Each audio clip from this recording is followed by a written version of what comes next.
Muy buenos días, televidentes de Democracia TV. Hoy estamos aquí en el tercer programa de Un Café en Democracia con un dirigente obrero, hoy candidato a la presidencia de la República de Panamá, Genaro López. Genaro, muy buenos días. Gracias por aceptar nuestra invitación. Gracias a ti. Bueno, empezamos ya de lleno al tema de llegar el FAT por medio de ti a la presidencia. ¿Qué podemos esperar los panameños de un gobierno del FAT, un gobierno obrero? Bueno, primero que el gobierno del FAT, o sea, el FAT ha constituido, como su nombre lo dice, Frente Amplio por la Democracia.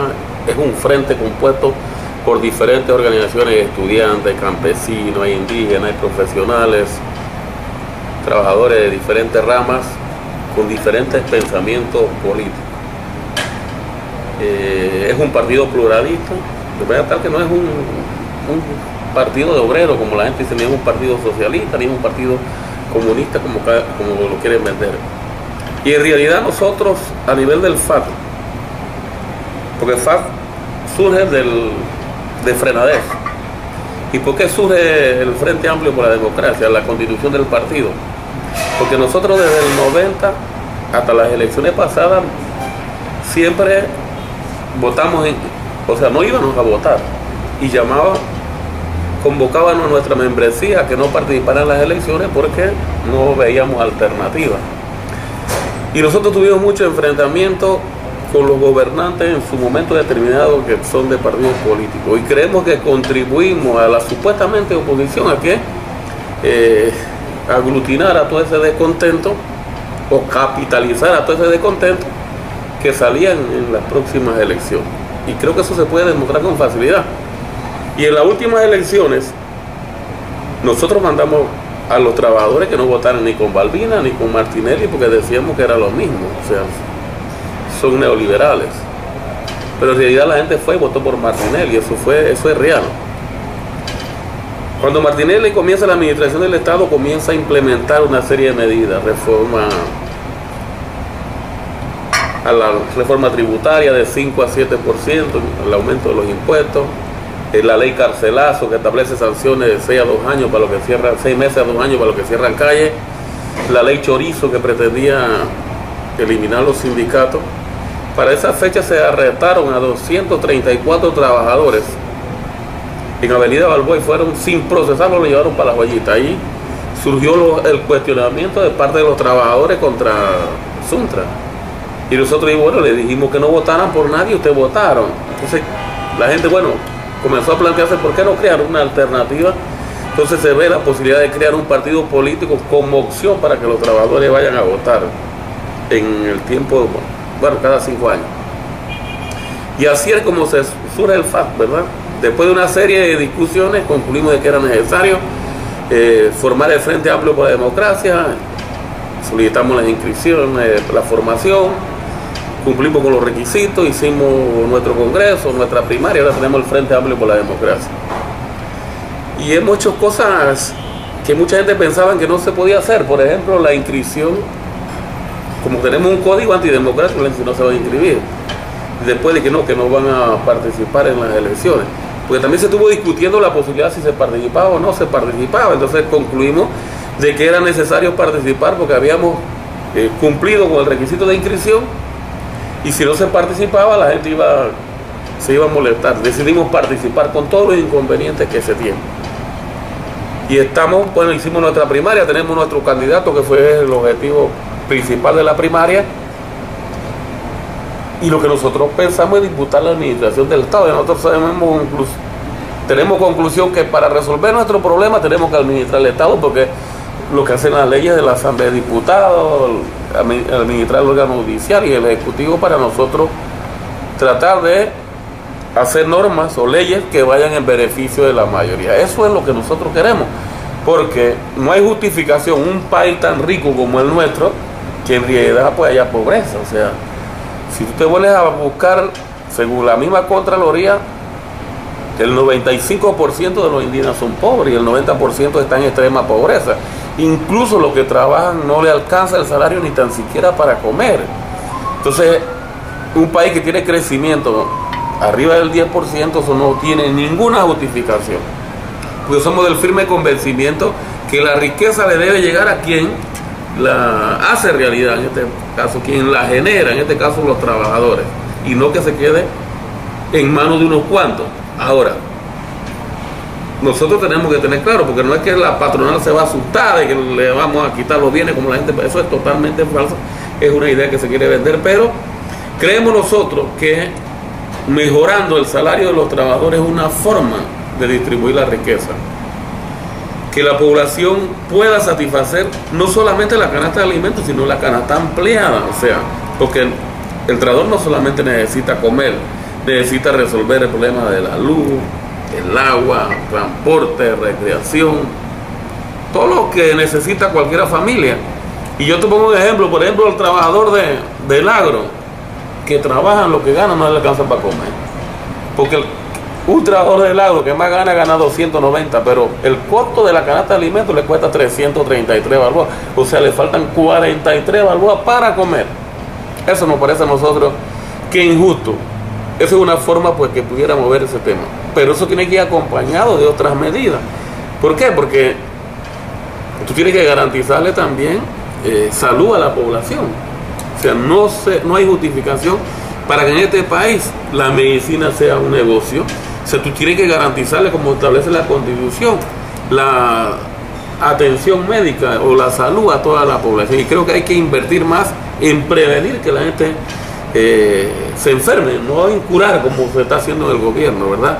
Eso nos parece a nosotros que hay que resolver ese problema, que es un tema fundamental, porque si tú trabajas, pero tienes la seguridad social garantizada en el aspecto de salud, definitivamente pues eso te va ayudando a mejorar tus condiciones de vida. Igual el tema de la educación, aquí hay que hacer una transformación en el tema de la educación, porque en realidad la educación, no hay un plan de educación que responda al pueblo panameño.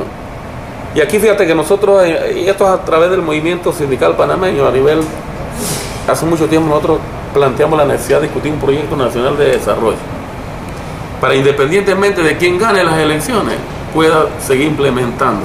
Pero un plan de desarrollo discutido con todas las fuerzas sociales del país, que si gana el FA sabe que tiene que impulsar ese proyecto, si gana Cambio Democrático tiene que impulsar ese proyecto discutido, pero los candidatos o los partidos políticos, como ganan las elecciones, ellos dicen, no, a mí me nombraron para que yo imponga mi proyecto político, imponen sus medidas que afectan a la población con su agenda oculta que ellos tienen, pues tienen agenda oculta. Y aquí es importante aclarar eso, porque la gente dice, no, que ustedes tienen agenda oculta. Nosotros no tenemos agenda oculta, nosotros hemos dicho lo que vamos a hacer. Pero yo te voy a mencionar algunas agendas ocultas de los diferentes partidos. Por ejemplo, el PRD nunca dijo cuando en campaña que iba a modificar el Código de Trabajo, él nunca dijo eso, ni que iba a reformar la seguridad social, ni que iba a eliminar las jubilaciones especiales de las enfermeras y los educadores. Esa era parte de su agenda oculta que tenía. Pero también lo hizo Martinelli. Martinelli no dijo en su campaña que iba a votar empleados públicos. Según FANACEP, votó más de 30.000 trabajadores del sector público. En el gobierno del FA no va a pasar eso. Independientemente del partido que esté inscrito, ese funcionario, siempre y cuando cumpla con su función, él tiene derecho a mantener su puesto de trabajo. Lógicamente que no vamos a permitir botellas, ni vamos a permitir que un funcionario no cumpla con el deber que le corresponde. Pero así va a ser. Entonces eso es importante que la población lo comprenda. Martinelli no dijo que iba a implementar la ley Chorizo, que pretendía eliminar los sindicatos, ¿verdad? Y reformar el Código de Trabajo, porque hay reformas en esa ley que se trató de imponer, ni que iba a haber una represión con la población en el caso de los indígenas, con el Código Minero, en caso de Boca del Toro, con la ley Chorizo, en caso de Colón, cuando quería vender las tierras de zona libre. Esas son sus agendas ocultas que tienen y que no la dicen, porque si ellos dicen eso en su campaña, nadie va a votar por él. Nosotros estamos diciendo lo que vamos a hacer y vamos a cumplir lo que nosotros estamos prometiendo aquí, y todas nuestras medidas van a ser ampliamente discutidas con todos los sectores. La población tiene que comprender que tiene que incorporarse a la propuesta nuestra para entre todos poder hacer un Panamá democrático donde todos podamos resolver las necesidades fundamentales en todos los aspectos, y además el respeto a la democracia, a las leyes que están constituidas y a los derechos humanos que son fundamentales. Hay aires en toda Latinoamérica en este momento de socialistas. Si te puedo decir, en este momento la mayoría de los gobiernos latinoamericanos son de tendencia de izquierda. Hablemos de Brasil, hablemos de Argentina, ahora Chile con Bachelet, Ecuador, Bolivia, bueno, y el caso más sonado, aunque no el más grande, que es Venezuela. Y así tenemos hacia Centroamérica también. ¿Tiene cabida el socialismo del siglo XXI en Panamá en esta etapa? Aunque dijiste que el FAL no tenía una tendencia política, yo creo que sí debe tener. Está más hacia la izquierda que a la derecha, ¿no? Pero si tú me preguntas a mí de qué corriente soy, yo me considero cristiano, ¿verdad? Y a veces la gente dice, bueno, son comunistas, son socialistas. Que yo, por lo que conozco, ¿verdad? Si tú me preguntas a mí, porque el tema es un poco de educación que hay que hacer en la población. Había una canción en los años 70 que el primer socialista... Sí, la sociedad comunista es la sociedad perfecta, ¿verdad? La que el hombre debe aspirar. Pero aquí se trata de vender como que es el cuco, como que es el diablo, porque no se le quiere decir la verdad a los trabajadores, a la población. Y yo creo que entre el comunismo y el cristianismo no hay contradicción, ¿verdad? Los que somos cristianos, creo que hay coincidencia enorme en esas dos posiciones. Por eso yo digo que soy cristiano, ¿verdad? Pero nosotros tenemos nuestra realidad.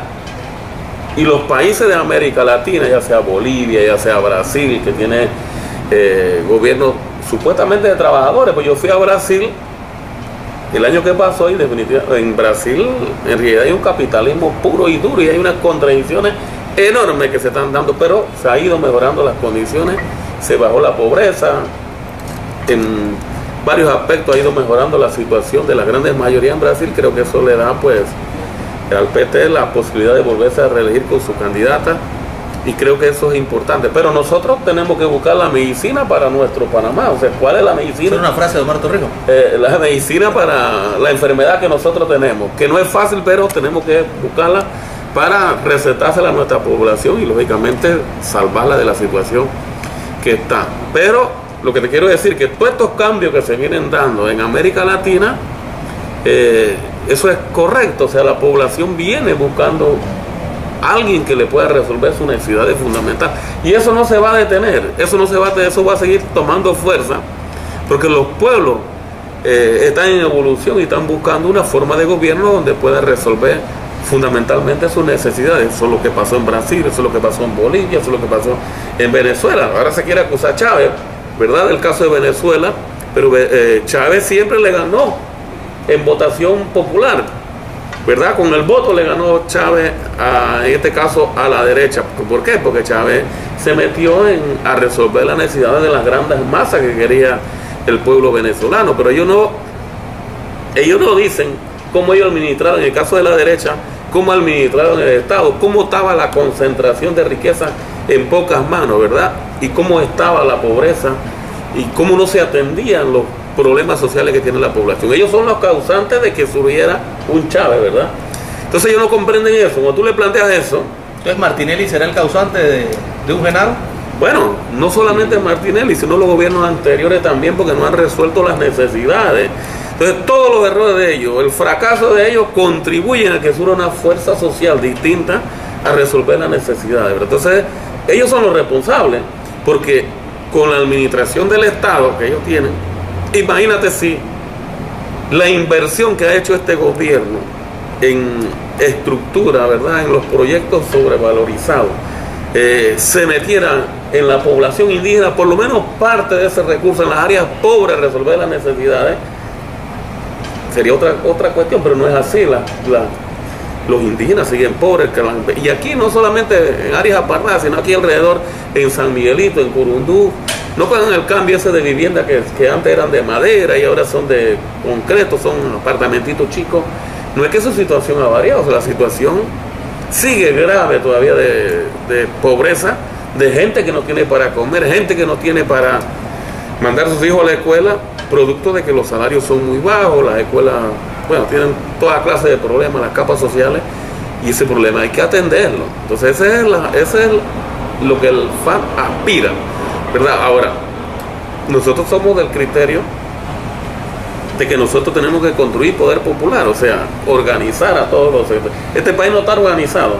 Si tú te pones a ver los trabajadores en sindicatos, el 14% nada más está organizado en sindicatos, o sea, el 86% no está organizado. Entonces, tú necesitas organizar a la población, a la masa trabajadora en sindicatos, para que puedan negociar convención colectiva, ¿verdad? Para que puedan mejorar sus condiciones de vida con la patronal directamente. Tú tienes que permitirle al sector público que se organice en sindicatos para que ellos puedan con el Estado llegar a acuerdos en su derechos que tienen como trabajadores con el Estado, a los trabajadores de zona libre, a los trabajadores bancarios. Y eso no pone en peligro el sistema económico que estamos viviendo. Todo lo contrario, lo que va a permitir es que mediante las negociaciones se pueda distribuir la riqueza, y eso creo que es bueno. Y si la población comienza a mejorar sus condiciones, los sectores económicamente pudientes van a ganar más dinero, que es lo que pasó en Brasil. O sea, cuando se fue bajando la pobreza en Brasil, los sectores económicamente fueron haciendo más dinero, y eso está en las estadísticas. Así que yo creo que la patronal pues no tiene que tener ningún temor en poder distribuir un poco de sus ganancias a la grande mayoría. Genaro, el FAT viene del sector obrero. El sector obrero siempre ha sido organizado. Cuando ha tenido que paralizar la ciudad, específicamente del sindicato que tú vienes, lo han hecho. Pero ¿qué ocurrió en la última elección donde fuiste tú electo candidato a la presidencia? Un partido en formación ya formado con más de 60.000 inscritos, una concurrencia muy pobre en las urnas. ¿Qué nos pasó ese día? Bueno, mira, nosotros legalmente inscribimos un poco más de 82.000. Cuando se hizo la depuración quedamos en 65.000, un poco más, un poco menos. Y en realidad nosotros, es un mundo nuevo para nosotros. O sea, una cuestión está en sindicatos, otra cuestión está en un partido político con trabajadores o miembros del Frente Amplio por la Democracia que están en todos los corregimientos del país, en los 648, creo que son un poco más de corregimientos tenemos membresía, en unos corregimientos más y otros menos, porque el estilo de inscribir de nosotros era en lugares donde había mucha concurrencia. De repente alguien pasaba que venía ahí de un corregimiento bien distante, escuchaba los planteamientos y se inscribía. A otros fueron de sectores de los trabajadores de la construcción, que hay un gran porcentaje también que se inscribieron, pero tuvimos problemas con los recursos. O sea, nosotros como partido político tenemos derecho a utilizar el mismo recurso que utiliza cualquier partido constituido. $1 millón creo que era. Para la primaria 1.148.000, un poco más, un poco menos, que eso tiene que ver con viáticos para los que están en la campaña, y tiene que ver con propaganda. La mayor parte se tiene que destinar en propaganda, pero el tribunal no te da el dinero. O sea, el tribunal te comienza a reembolsar después del 4 de enero, ¿no? Te das una certificación. Con eso nosotros fuimos a instituciones bancarias a solicitar un préstamo al sector capitalista. Al sector capital. Hay que ir, no hay otra alternativa que te presten, pero te cobran intereses. Pero además el tribunal electoral te tiene que avalar el acuerdo que tú hagas. Todo eso, entonces nosotros se nos dio el dinero, fue el miércoles de la misma semana, o sea, no teníamos los recursos.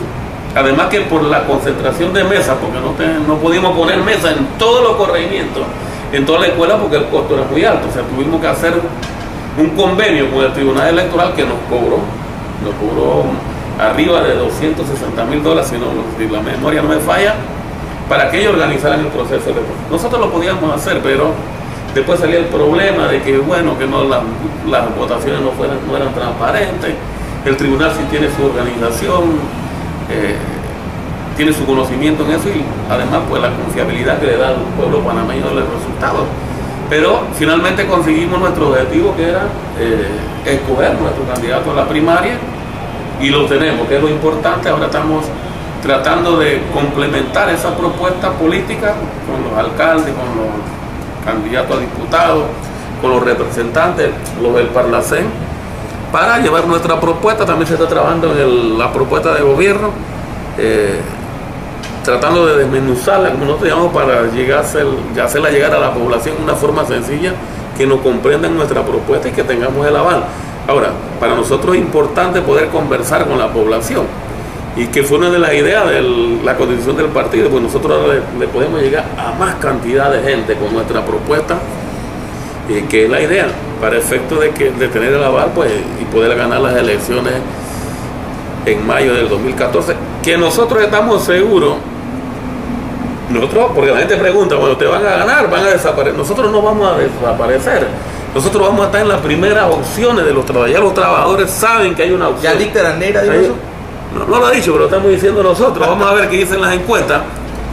Porque nosotros, mira, yo fui al desfile de Tocumen. Y en realidad no, la popularidad que nosotros tenemos con la población fue enorme. Yo creo que no hay un candidato que recibió más aceptación que mi candidatura a lo largo del desfile de la carreta que hicieron. Eso demuestra pues que esa gente pues va a votar con nosotros y que están esperando un cambio distinto que pueda resolver la necesidad de la población. ¿Qué pasará? Te he oído varias veces, Genaro, hablar sobre el PRD y sobre Cambio Democrático y Ricardo Martinelli. No oí en ningún momento nada sobre el arnulfismo. ¿Estás pensando en alguna alianza con los arnulfistas? No, las alianzas quedan descartadas. Lo que pasa es que ellos son los mismos. Martinelli, Cambio Democrático. Bueno, Cambio Democrático que el manda es Martinelli, eso no hay discusión. Ese es el hombre que manda ahí. Porque ahí lo que dice Martinelli es lo que se hace. Ahí no hay discusión de la estructura del partido, porque me parece que eso está mal. Las estructuras del partido son los órganos de gobierno y tienen que decidir. PRD y los panameñistas. O sea, los panameñistas eran parte de este gobierno y estuvieron impulsando. La ley Carcelazo estaba en ellos. Y ellos avalaron la represión de Boca del Toro con la ley Chorizo. Hay 56 trabajadores que perdieron una vista, hay 3 ciegos. El gobierno reconoce que hubieron 2 asesinatos. En Changuinola dicen que hubieron 8. Y en Changuinola se habla de guerra. Pero también la represión que recibieron los indígenas acá cuando se oponían al Código Minero. El gobierno, ahí estaban los panameñistas.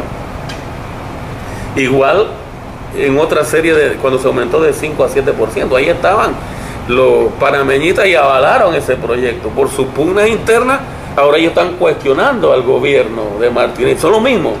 O sea, nosotros tenemos perfectamente claro eso. Ahora, igual el PRD, o sea, ¿quiénes son los causantes del abandono del agro? Todos estos gobiernos que no han atendido con la especial atención que se necesita el agro.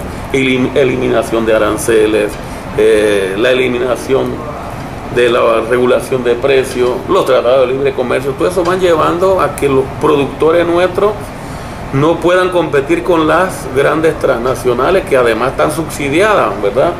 Y tienen mejor tecnología, nosotros no podemos competir. Entonces, al agro tiene que dedicarle una especial protección, pero ellos son los causantes. Ahora ellos dicen, no, que le vamos a dedicar especial atención. Yo decía la vez pasada que el Estado como Estado, para que el alimento le llegue mejor a la población, incluso puede dar los préstamos sin intereses, solo garantizar que lo que se presta vuelva al Estado, ¿verdad? Con la garantía esa, para que la comida se le pueda vender más barata al pueblo panameño, eliminar la cantidad de intermediarios, o sea que la venta sea más directa entre productor y consumidor, de manera tal que eso sí ayudaría a poder vender, en caso del agro, pues los alimentos más baratos.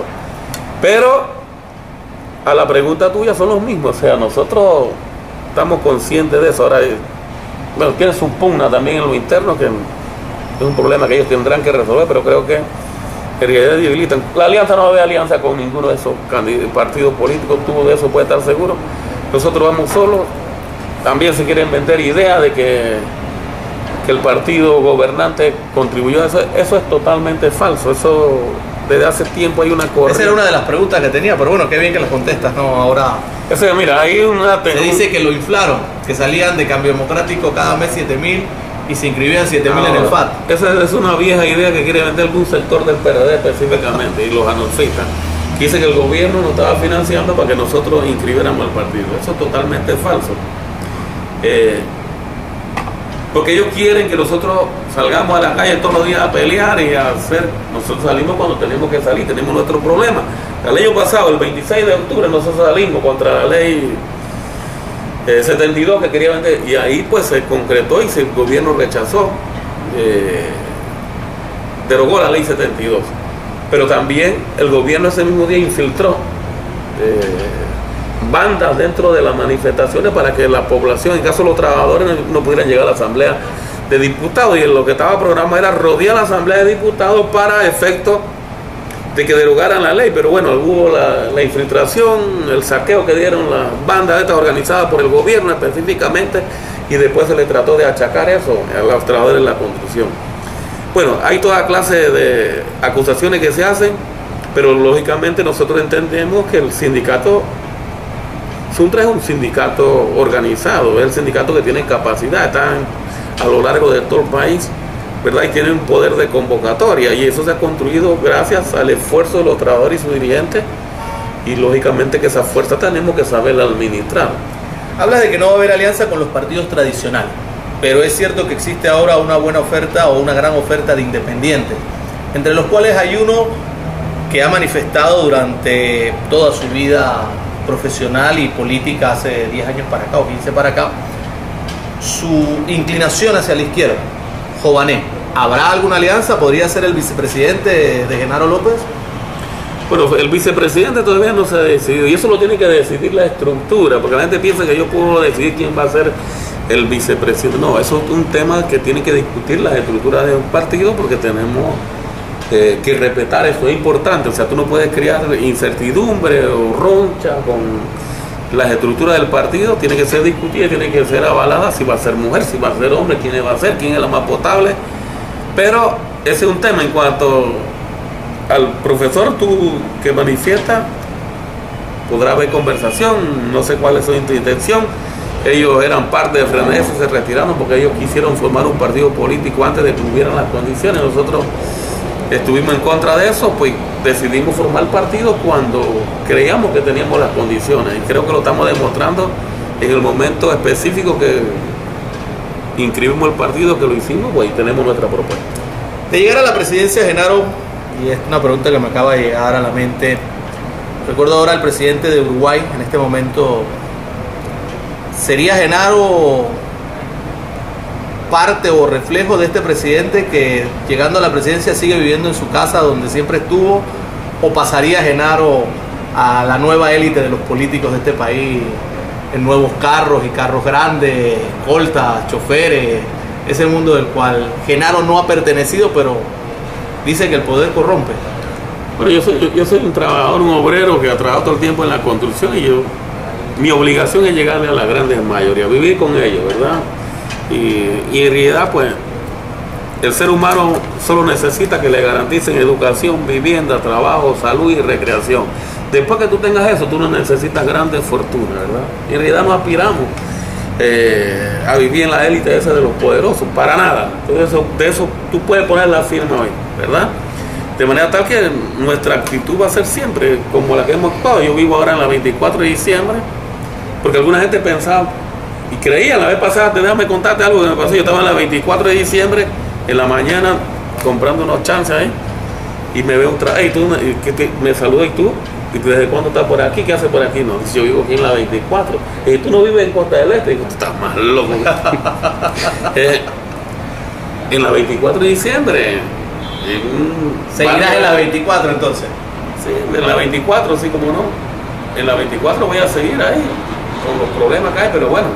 Porque el problema de la delincuencia y las áreas peligrosas es producto de la sociedad, o sea, ellos no tienen la culpa, o sea, lo que hay es que crear programas, ¿verdad?, de que la juventud no sea presa de la delincuencia, y eso es lo que hay que hacer política perfecto, de crearle bibliotecas, centros deportivos para que la gente pueda hacer deporte, haya más entretenimiento con la población del deporte para efectos de salvar la juventud de la delincuencia, y eso se va a mejorar de acuerdo al programa de gobierno que tú tengas.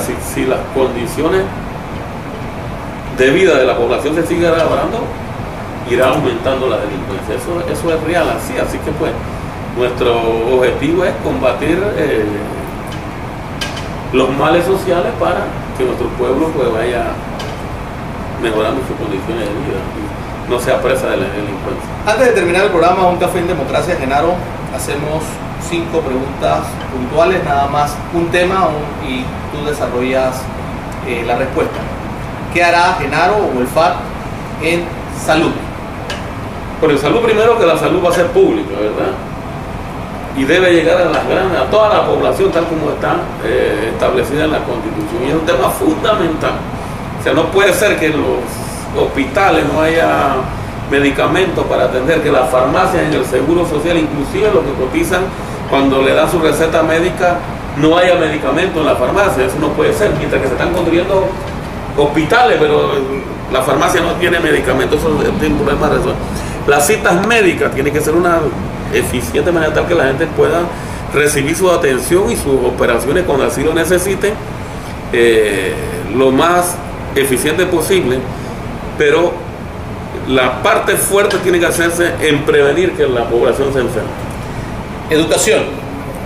Bueno, igual la educación tiene que ser pública, no un negocio como está ahora. Hay que dotar a la escuela en los profesores que necesitan, en la infraestructura que necesitan, el salario digno. En realidad los educadores están mal pagos, me parece que se necesita mejor salario y que el educador pues comprenda el papel que tiene que jugar en la educación, en la enseñanza, pero la educación tiene que dejar de ser un negocio, ¿verdad? Y creo que hay que discutir con todo el pueblo panameño un plan de desarrollo y de educación, y no solamente en esos dos temas, sino un plan de desarrollo nacional para lograr el país que queremos. Canasta básica. Bueno, es un tema que hay que verlo con urgencia, ¿verdad? Hay que tener oficina de control de precios, por lo menos a los artículos de primera necesidad. Que la gente cuestiona, porque dice que los tratados que hay con las organizaciones internacionales, los acuerdos, pero ¿cuál es el papel del Estado? El papel del Estado no puede permitir que los comerciantes todos los días aumenten los precios, los artículos de primera necesidad. Por lo menos tiene que haber un control. Algo tuvimos de nuevo con Varela, el control de precios. No. Y por otro lado, la atención al agro, producir lo que nosotros consumimos. Aquí es lo que nosotros llamamos no hay seguridad alimentaria porque no estamos produciendo lo que consumimos. Entonces hay que dedicarle más recursos, más tecnología al agro a efecto de producir lo que consumimos, y eso puede abaratar el costo de los alimentos. Seguridad. Bueno, la seguridad es un tema. Hay que derogar la ley 74 y hay que profesionalizar a la policía, a todos los estamentos de seguridad, porque no puede ser ahora todo el mundo tiene temor, ¿verdad? Incluso vi unas carcamonías que tiene tiene una pistola ahí y eso va en contra de la policía. No me dispare. O sea, eso no puede ser. O sea, la gente. Te dispararon, ¿no? ¿Tú fuiste víctima en esto? Yo fui víctima, sí, con mi familia. Eso fue difícil. Eso fue el 27 de octubre. Fue una situación muy difícil. Eso no debe pasarle a nadie. Pero hay que profesionalizar la policía, que la población se sienta con toda la confianza cuando ve un policía, y lógicamente hay que convertir, porque nosotros entendemos que dentro de las instituciones hay problemas serios de controles, inclusive de bandas que están de tumbadores, que es un tema pues que tiene que verse con mucha seriedad. Yo a veces me pongo a observar en la cárcel, entran a la cárcel hay revólver, hay droga. ¿Quién introduce eso? Las drogas, las armas, tiene que ser la policía. O sea, en eso no hay discusión. Entonces es un tema que tiene que corregirse, pues, y definitivamente hay que meterle empeño a eso para resolver. Hay que tener voluntad para resolver esos problemas, y creo que el gobierno no tiene voluntad, porque lo que pasa es que las bandas han sido utilizadas por los diferentes gobiernos, pero resulta ser que se le está saliendo del control ahora. Es un problema grave que hay que resolver, y ahí vamos a hacerlo más eficiente para garantizarle seguridad a toda la población. Bueno, dijiste que eres cristiano, no crees en reencarnación, pero si existiese la reencarnación, ¿y por qué? ¿Bolívar, Torrijos, Sandino, Fidel o Francisco de Morazán?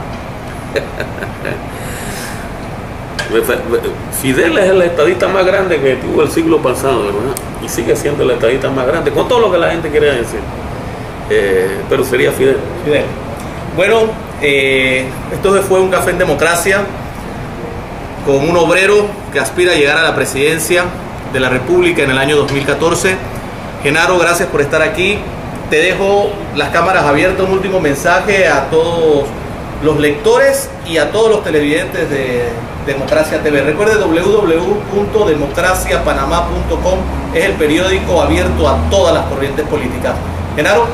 Bueno, agradecerte la oportunidad, pedirle a todo el pueblo panameño que el Frente Amplio por la Democracia es un partido distinto a los partidos tradicionales, es la verdadera opción en el 2014 y que se incorporen a la propuesta nuestra y todos juntos pues estamos seguros que vamos a construir un país donde podamos resolver todas las necesidades fundamentales, donde haya democracia, donde se respeten los derechos humanos y donde haya independencia de los órganos del Estado. Gracias a todos, esto fue Un Café en Democracia.